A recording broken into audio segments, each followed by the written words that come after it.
अध्यात्म विज्ञान कोई धर्म या संप्रदाय नहीं है, ये स्पिरिचुअल साइंस है जो कुदरत के कानून पर आधारित है। ये विज्ञान पूरे ब्रह्मांड के सभी रहस्यों को उजागर करता है और जीवन के सभी पहलुओं को समझने के लिए एक नई दृष्टि देता है। इसी को आर्ट ऑफ विजन कहते हैं, दुनिया को देखने की एक नई दृष्टि, जो अध्यात्म विज्ञानी परम पूज्य स्वामी श्री कमलेशानंद जी के निर्देशन में सनातन सत्य का अनुसंधान कर हमारे जीवन को प्रकाशित करे। जय सच्चिदानंद। समझ में आया? और रिचुअल का मतलब गुजराती हिंदी होता है क्रियाकांड। इसको इंग्लिश में कहते हैं रिचुअल्स। रिचुअल्स का मतलब हर रोज करने की क्रिया, इसको इंग्लिश में कहते हैं रिचुअल्स। कर्मकांड। आप समझे? वो दिया और नित्य करने को कहा, जैसे धर्मों में भी कहा जाता है रोज मंदिर में जाना चाहिए, आरती करना चाहिए, पूजा करना चाहिए, मंत्र की माला जपनी चाहिए।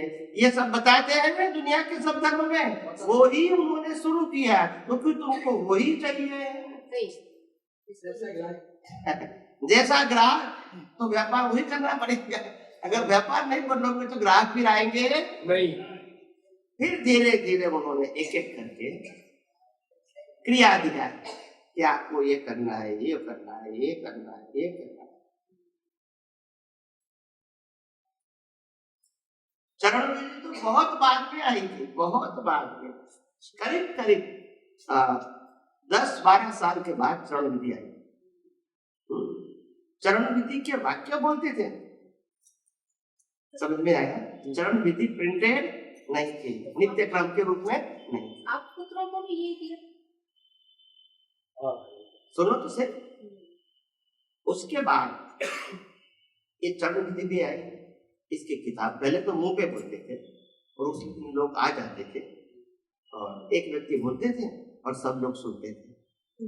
फिर बुक्स आई, फिर हर रोज बोलने को कहा, क्योंकि ये सब पहले तो कंठस्थ बोल सकते हैं नहीं थे, और इसीलिए वीक में एक बार जब दादा होते थे तो चरण विधि होती थी, एक व्यक्ति जोर से बोलते थे और बाकी सब एक चरण विधि पुस्तक के रूप में आई। फिर उसके अंदर सब कुछ मंत्र, नमस्कार विधि, नवकलम, चरण विधि, शुद्धात्मा प्रत्यय प्रार्थना और प्रार्थना विधि, यह सब धीरे धीरे आ गया। फिर कविराज ने आरती बनाई, वो भी आगे। ये सब बाद में है, धीरे धीरे करेक्शन हुआ। समझ आया? किताब में भी कैसे आया? धीरे धीरे। इसके बाद संस्कृत का आया। संस्कृत का आया 1982 में। कब आया? 1980 में। संस्कृत का लिखा है ना, संस्कृत उसका अर्थ हाँ लिखा है, समृद्धम सौभाग्यम। चरण विधि की किताब में है।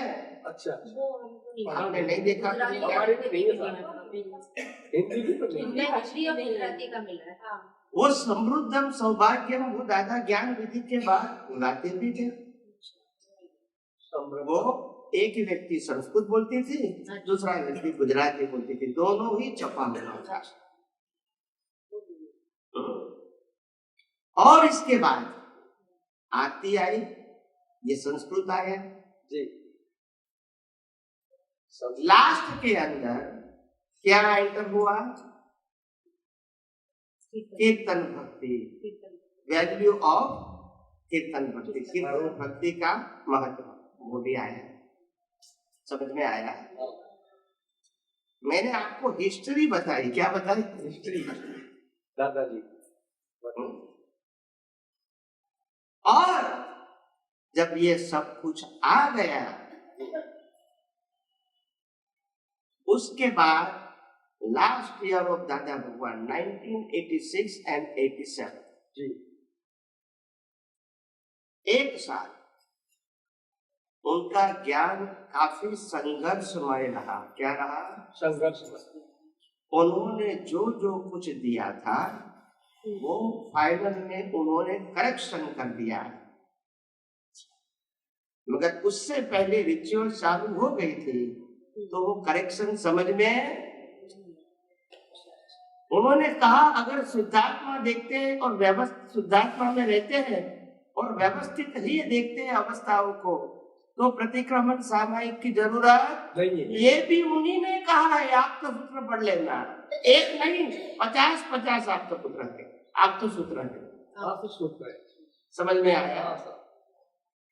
विधि के बारे में कहा, ये विधि तो आपको शुरुआत में करनी है, वैसे वो कंठस्थ नहीं करनी है, जागृति में रखने के लिए कहा है, मगर शुरुआत में आपको बोलने के लिए कहा ताकि धीरे धीरे समझ में आ जाए। फिर बोलने की जरूरत जागृति में रखो। मन वचन काया की अवस्था मात्रा कुदरत रहता है। स्थूल संयोग, सूक्ष्म संयोग, वायु संयोग और फिर आत्मा के गुण प्रकृति से कैसे भिन्न है, लास्ट में कुछ भी नहीं है तो मैं शुद्ध आत्मा हूँ।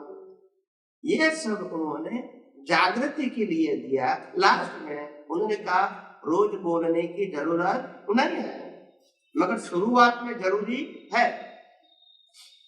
उन्होंने खुद ने कहा, बाद में उन्होंने कहा कि अगर मोक्ष में जाना है तो कुछ भी करने की जरूरत नहीं है, और संसार में भटकना है तो सब कुछ करने की जरूरत है। ये शब्द दादा भगवान के आप्त सूत्र की पहला सूत्र मैंने रिपीट कर दिया, कुछ भी प्लस माइनस किए बिना। सही बात। बोलते नहीं है, बिल्कुल सही स्वामी। प्लस माइनस नहीं किया, उन्होंने जो कहा उन्होंने रिपीट किया। पहला आप्त सूत्र समझ में आया? अगर तुमको मुक्ति पाना है या तो मोक्ष में जाना है तो कुछ भी करने की जरूरत नहीं है, और अगर आपको चारों गति में इनटू इन्वर्टेड कोमा संसार में भटकना है तो सब कुछ करने की जरूरत है। सूत्र नंबर 1 समझ में आया कि नहीं? आया कि नहीं?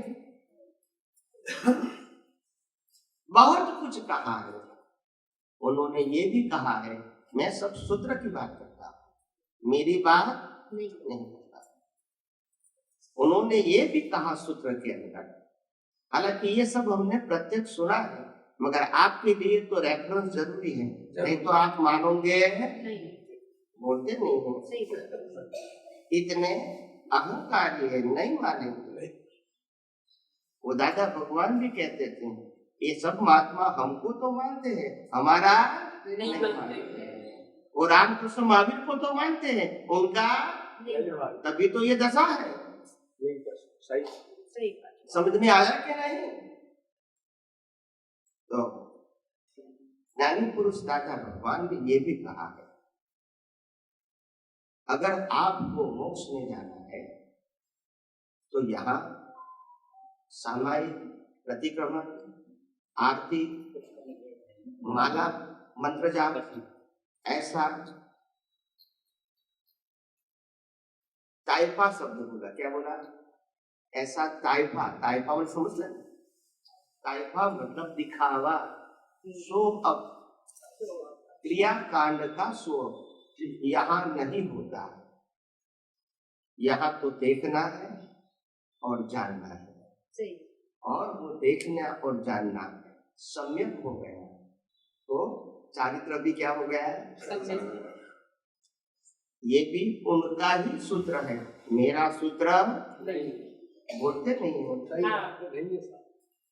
मगर जो लोग क्रिया को पुरुषार्थ मानने की बात करेंगे ये सूत्र कभी बताएंगे नहीं। अगर बताएंगे तो फिर विरोधाभास बोलते नहीं है। सही बात है, सही बात। और इसीलिए उन्होंने कहा कि 5 आज्ञा दादा भगवान ने अभी मैं मूल प्रश्न पढ़ाता हूँ। मैंने इसीलिए इतना विस्तार से क्यों कहा, ताकि आपको कहानी किस्मत की समझ में आ जाए, बार बार पूछने की जरूरत नहीं पड़े।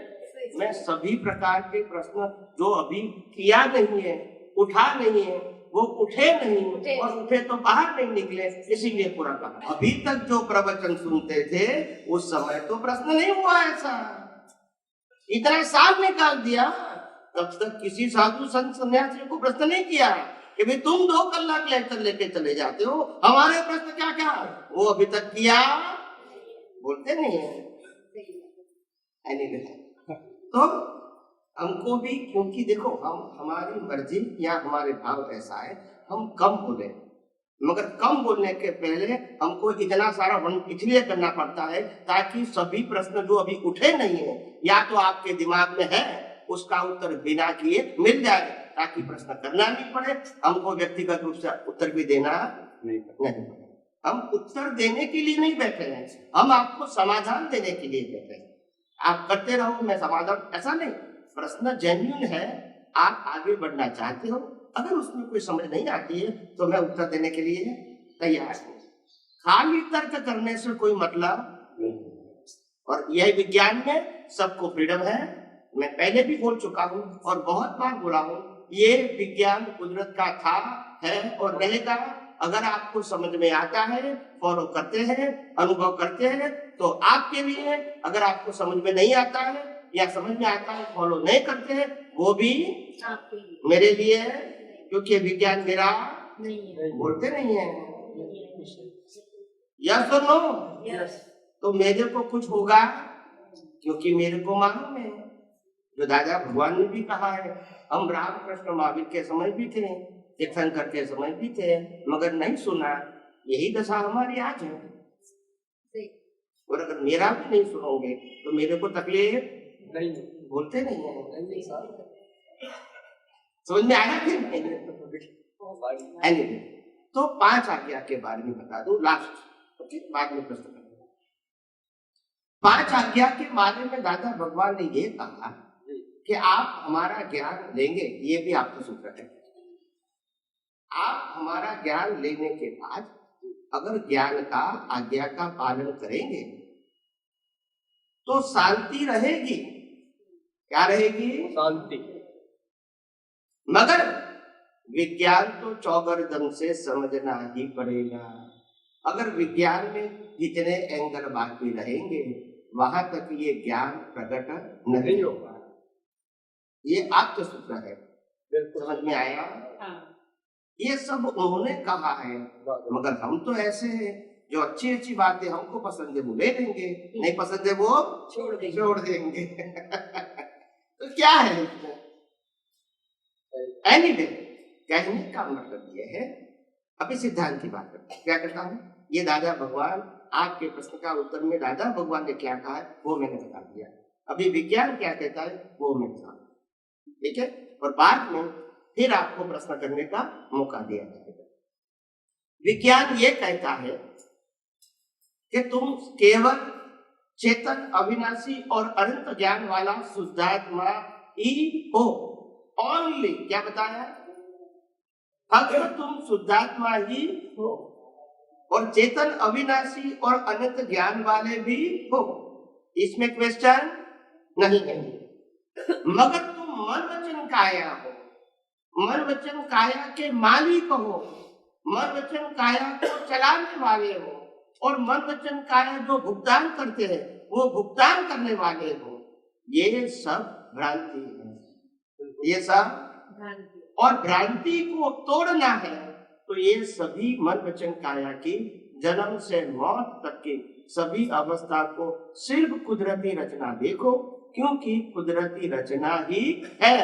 नहीं देखोगे तो भी है। समझ में आया?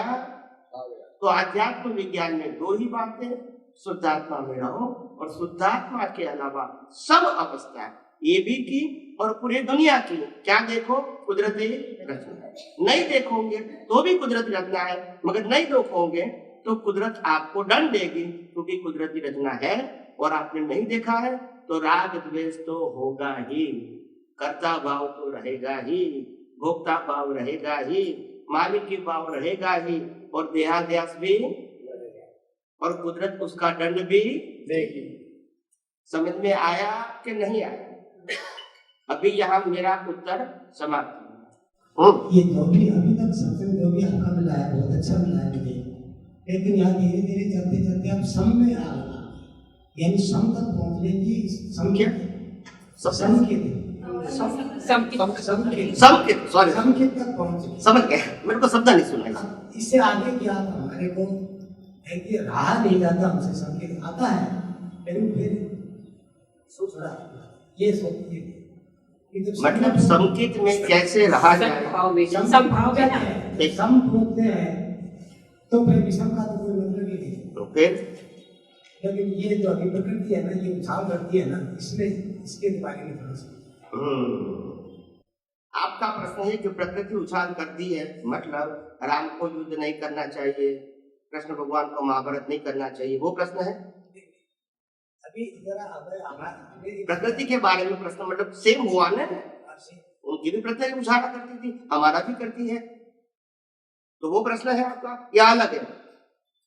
ये कि रहा नहीं जाता है, तो प्रश्न को बदलो नहीं, जो प्रश्न करना है वो पकड़ के रखो। इसको कैसे देखें? या तो कहो कि आपने मेरे को प्रश्न किया, आपको उत्तर मिल गया, अभी नया प्रश्न, ऐसा बोलो। आप प्रश्न में हाइड मत हो, पीछे मत चले जाओ। आप प्रश्न किया, मैंने उत्तर दिया, फिर आपको समझ में आ गया तो दूसरा प्रश्न करो, मगर पहले करो कि ये प्रश्न खत्म हो गया, अभी दूसरा क्वेश्चन, ऐसा बोलो तो लोगों को समझ आए कि आपको उत्तर मिल गया। ऐसा वापिस जाने की जरूरत नहीं है। आपको जो प्रश्न करना था आपने किया, मेरे को उत्तर देना था दिया, समाधान हो गया, फिर भी दूसरा प्रश्न है तो कर सकते हैं, मगर उसको लिंक चालू नहीं रखो, नहीं तो लोग को क्या लगेगा कि उनका उत्तर ही नहीं मिला है। ऐसा नहीं होना चाहिए। तो पहला उत्तर आपको मिल गया कि मन वचन काया की प्रकृति किसी के हाथ में नहीं है, तो उसी प्रकार के प्रश्न हमारे होने चाहिए नहीं। समझ में आ गया? अभी और प्रश्न करो। जो प्रकृति उछाला होती है वो तो उसकी बात है, ज्ञान दर्शन की बात मैंने अपने सत्संग में पहले ही बोल दिया कि मन वचन काया की अवस्था मात्र कुदरती रचना है, ब्रह्मांड के सभी जीवों की, इसीलिए उसके बारे में चर्चा करने का कोई मतलब क्योंकि न हम है और न ही हमारे हाथ में है। तो डिस्कशन करके क्या करेंगे? मैंने पहले भी बोला था कि नहीं बोला, ताकि करेक्शन हो जाए। देखो एक बात ध्यान से सुनो, इस दुनिया में कोई भी व्यक्ति बिना कर्म जन्म ले सकती नहीं है, जीवन भी नहीं होता है और मृत्यु भी नहीं होता है। अपने ही कर्म से जन्म होता है, जीवन होता है और मृत्यु होता है। महापुरुष का मतलब उनके पास विशिष्ट प्रकार का ज्ञान था जो सनातन सत्य था, इसलिए महापुरुष कहते हैं। मगर उनकी प्रकृति भी कर्मों के फल स्वरूप कुदरती कानून के अधीन थी और इसीलिए वो अवतार का मतलब कुदरत ने भेजा ऐसा नहीं है, अपने ही कर्मों के भुगतान के लिए जन्म लेना पड़ा। अभी आप समझ में आया? समझ में आया? अवतार का मतलब किसी ने भेजा नहीं है या कोई व्यक्ति अपनी मर्जी से नहीं है, तो ये गलत फहमी रखने की जरूरत नहीं है। मगर अवतारी पुरुष का मतलब जो मन वचन काया हमारे जैसा भी होने के नाते और हमारा जैसा ही जीवन होने के बावजूद भी उनका ज्ञान दर्शन इतना हाई लेवल का है जो ब्रह्मांड के रहस्य को जान के अनुभव करके हमको बताने की कोशिश करता है, तो हम इसको अवतारी पुरुष बोलते हैं। मगर अवतारी मतलब अपनी मर्जी से आए नहीं है। बोलिए। जब वेद का कुछ अभी प्रसंग आया था तो वेद में ये कहा गया कि भाई नेति नेति है, मतलब इस प्रश्न को अगर समझे तो ये आता है भाई इसके बारे में कोई वर्णन करना भी बड़ा मुश्किल है। कुदरत जिसको कहते हैं उसका वर्णन आसानी से समझ में नहीं, तो इसको करना नहीं चाहिए। वही सूत्र जो दादा भगवान ने कहा कि अगर मोक्ष में जाना है तो आप कुछ मत करें, और अगर ऐसा रहेगा तो संसार में भटकना है तो संसार का सारी क्रिया करते थे। वही चीज आई है उसमें नेति नेति का यही मतलब है कि आपको इसमें शंका नहीं रखनी है और इस पर उलझना नहीं है, इसको यथा छोड़ करके और जैसा मतलब है वैसे कुदरत के अधीन छोड़।